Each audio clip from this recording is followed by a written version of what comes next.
Welcome back to my channel Raikumari Das daily ব্লগে আমি রিনা শুরু করছি আজকের একটা নতুন ব্লগ। তো বন্ধুরা, পুরো ব্লগটা তোমরা দেখতে থাকো, আশা করি খুব ভালো লাগবে। তো তোমরা সবাই কেমন আছো? আশা করছি সবাই খুব ভালো আছো আর সুস্থ আছো। আমরাও মোটামুটি ভালোই আছি। তো কাকা মারা যাওয়ার আজকে 3 দিন হতে চললো। আমাদের তো নিরামিষ চলছে, 13 দিন চলবে। তো আজকে যেহেতু ঈদের দিন, কুরবানি ঈদ, ঈদ মোবারক আমার মুসলিম ভাইদের বন্ধুদের সবাইকে জানাই। তো আজকে তো ঈদের দিন সবাই আনন্দ করবে, ঈদ মানে তো আনন্দ, সাথে আমরাও আনন্দ করি। কিন্তু আজকে আমাদের খাবারের মেনুটা একটু অন্যরকম হবে। আমাদের খাবারের মেনুটা হবে নিরামিষ একদমই। তো সারাদিন আজকে আমরা কি করব সেটা তোমাদের সাথে শেয়ার করব, পুরো ব্লগটা দেখতে থাকো। তো এখন আমি সকালবেলা উঠে এই যে রুটি করছি আর সেমাই বানালাম, তো তোমাদের দেখাই। তো এই যে খিল সেমাই, লাচ্চা সেমাইটা খুব একটা পছন্দের না কারোরই, তো তার জন্য এই যে খিল সেমাই তৈরি করে নিয়েছি। আর এই পাশে দেখো এই যে রুটি বানিয়ে রাখলাম, কারণ আজকে সবাই সকালে এই সেমাই রুটি খাবো। তো রায়ের বাবা এখনও আসেনি, গাড়ি নিয়ে বের হয়েছে, ওই আসলে ওকে দিয়ে শুরু করব খাওয়া দাওয়াটা। আর এখনও দেখো 5টা রুটি করা বাকি আছে, তো এই রুটিগুলো করে নিই, তারপরে আবার তোমাদের সাথে দেখা হবে।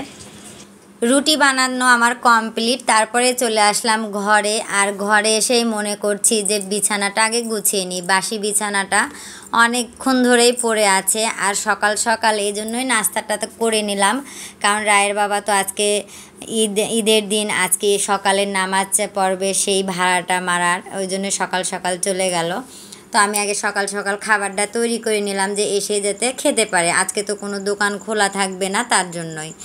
আর তারপরে দেখো এই যে আমি বিছনাটা সুন্দর করে গুছিয়ে নিলাম, আর বালিশগুলোও এক জায়গা করে রাখছি। আর এদিকে রায়মণি নিচে বসে আছে। আর এই যে কালকে রাত্রে একটু কারেন্ট চলে গেল, আর পাখাটা নিয়ে আসলাম ওই ঘর থেকে। তো পাখা দিয়ে বাতাস করার তো অভ্যাস সেরকম নেই, ওই একটু একটু বাতাস করি আর কি। তারপরে দেখো উপরে তুলে রাখলাম, দিয়ে এই যে ঝাঁটাটা দিয়ে ভালো করে বিছনাটা ঝেড়ে নিচ্ছি, কারণ এই চাদরটার উপর বালু পড়লে নিচে পড়তে চায় না, এতই মোটা যে উপরেই বালু শুধু কিচকিচ করে, তার জন্য বারে বারে ঝাড়তে হয়।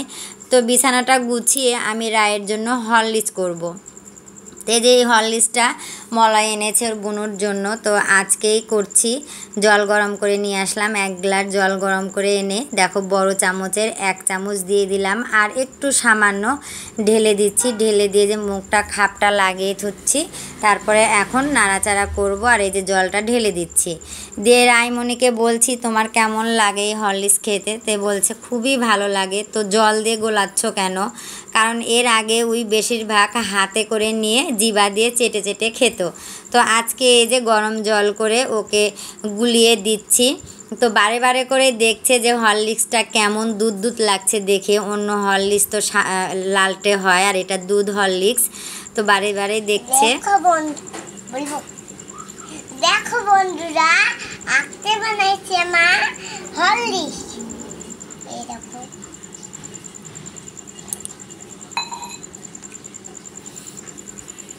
হরলিক্স খাচ্ছ তুমি? কেমন মজা লাগছে? দেখছি। ওয়াও, বড়দাদা আনছে ওই জন্য অনেক টেস্ট। ও খাও। তো রায়মণি দিকে হরলিক্স খেতে থাক, আমিও চাটা খেয়ে নিই। রায়মণির খাওয়া শেষ হতে না হতেই ওর বাবা ঠিক চলে আসলো 9টার দিকে। আর এসেই দেখো ওকে খাবার দিয়ে দিয়েছি, ওই যে বললাম রায়ের বাবাকে দিয়ে শুরু করব আজকের সকালের খাবার। তো রায়ের বাবাকে দিয়ে দিয়েছি রুটি আর সেমাই, আর আমি শুধু সেমাই নিয়েছি, শুধু মুখে খাবো, আমার রুটিটা খেতে খুব একটা ভালো লাগে না। তো ওর খাওয়ার শেষ হলো, সবার খাওয়া হয়ে গেল। আজকে একটু অন্যরকমভাবে পোলাওটা রান্না করব, যেহেতু আমাদের অছুত চলছে, আমরা কোনো পেঁয়াজ রসুন কিছুই খেতে পারবো না। তো ছেলে মেয়েরা তো ওগুলো বোঝে না, তো ওদেরকে একটু পোলাও করে দিব, বুটের ডাল করে দিব, আর আলু ভাজা করব, আলু পেঁপের তরকারি করব।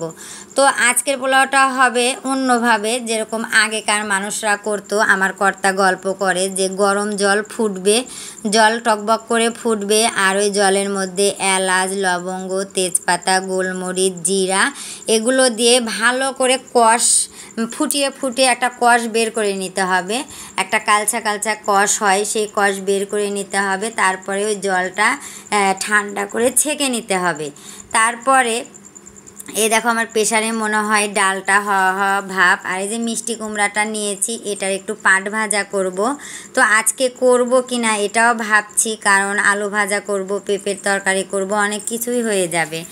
তো এই দেখো এই জলটাকে আমি নামিয়ে ঠান্ডা করে নিব। তারপরে এই যে ডেগে তেল দিয়ে দিলাম, আর এই তেলটা একটু গরম হয়ে আসলেই আবার এর মধ্যে দিয়ে দিব তেজপাতা আর একটু গরম মশলা।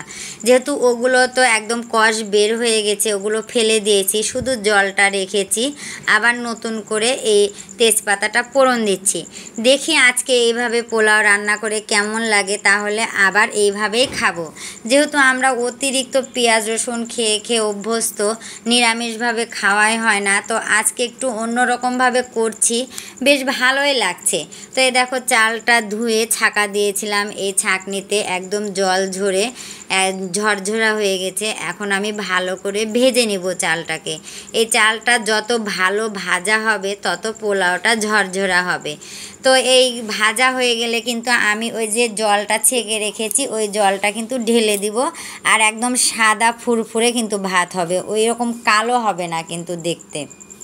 তো যাই হোক বন্ধুরা, তোমাদের সাথে অনেকক্ষণই বক বক করছি। তো আমার ভিডিওটা তোমাদের কেমন লাগে অবশ্যই কিন্তু কমেন্ট করে জানিও।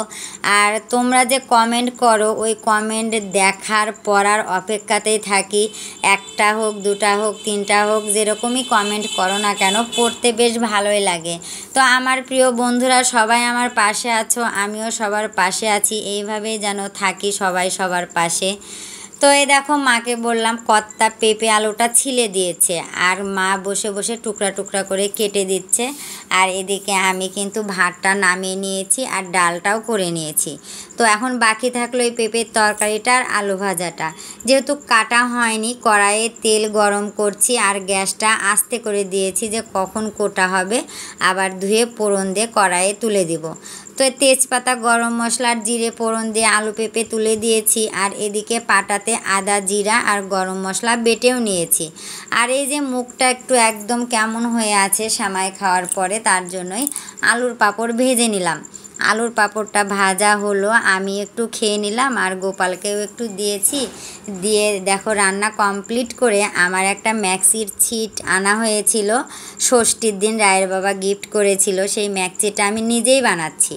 আমি একটু পারি, কিন্তু সেইভাবে করি না। তবে ইদানিং খুবই জোর দিয়েছি মেশিনের কাজের উপর, যে নিজের জিনিসগুলো যদি নিজেই তৈরি করতে পারি তাহলে তো অনেকই সুবিধা আর অনেক ভালো। তো ম্যাক্সিটা তৈরি করছি, দেখি পরার পরে কেমন লাগে, সেটাও কিন্তু তোমাদের সাথে শেয়ার করব। তবে মনে হচ্ছে যে আমি সাকসেসফুলি হব সেলাইয়ের ক্ষেত্রে। আর সিটটাও কিন্তু বেশ ভালোই লাগছে, আমার তো খুব ভালো লাগে। এখন তোমাদের কেমন লাগে একটু কমেন্ট করে জানালে আমি খুব খুশি হব। তো এই যে মেশিনের কাজ শেষ করে দুপুর প্রায় 2:30 বাজা ভাব। তো সবারই তো খিদে পেয়েছে। তো দেখো এই যে পোলাও ভাতটা কি ঝরঝরে আর সাদা হয়েছে। জল যেরকমই কালো হোক না কেন, ভাতটা কিন্তু একদম সাদা ফুরফুরে হয়েছে। আর আজকের খাবারটা কিন্তু সৌরভ খুব মিস করছে। সৌরভ আছে ফার্মেসিতে, ওখানেও খাচ্ছে, কিন্তু সৌরভকে ছাড়া তো আমরা কোনো কিছুই ভালো মন্দ খাই না। আজকে ছেলেটা নেই, কেমন লাগছে। তো ওই দেখো ভাত বাড়ার পরে কর্তাকে ভাতটা ঘরে দিতে গেলাম, আর কর্তা খাটের উপর বসে আছে, বললাম তুমি খেয়ে নাও। কর্তাকে খাবারটা দিয়ে আসার পরে দেখো আমাদের সবার জন্য থালে থালে বেড়ে নিয়েছি। আর এই পোলাওর সাথে আলু ভাজাটা আমার গোপাল খুব পছন্দ করে। তো এই দেখো রাইমনি আর আমি খাচ্ছি, আর গোপাল কিন্তু ভিডিও করছে। ও কখনোই ক্যামেরার সামনে আসতে চায় না, কিংবা ওই ভিডিওই বেশি করে দেয়। তো রাইমনি আমি খাচ্ছি আর দুজনেই বলছি অনেক মজা হয়েছে, অনেক টেস্ট হয়েছে। তো আজকে এই যে আনন্দটা কিন্তু আমরা কম করছি, মানে আমাদের ভিতরে আনন্দ নেই বললেই চলে কাকা মারা যাওয়ার জন্য। কারণ গোটা বংশে গোটা বাড়িতে শুধু কান্নাকাটি, শোকের ছায়া, মানে খুবই খারাপ লাগছে। কিছু করার নেই, ছেলে মেয়েকে তো বুঝ দিতেই হবে। খাওয়া দাওয়া শেষ করে দেখো ম্যাক্সিটা একদম কমপ্লিট করে ছাড়লাম, কারণ যে কোনো জিনিস আমি হাতে নিলে কাজে ওটা শেষ না হওয়া পর্যন্ত আমার ভালো লাগে না। তো দেখো ম্যাক্সিটা নিজেই বানিয়েছি, আবার পরে তোমাদের দেখাচ্ছি।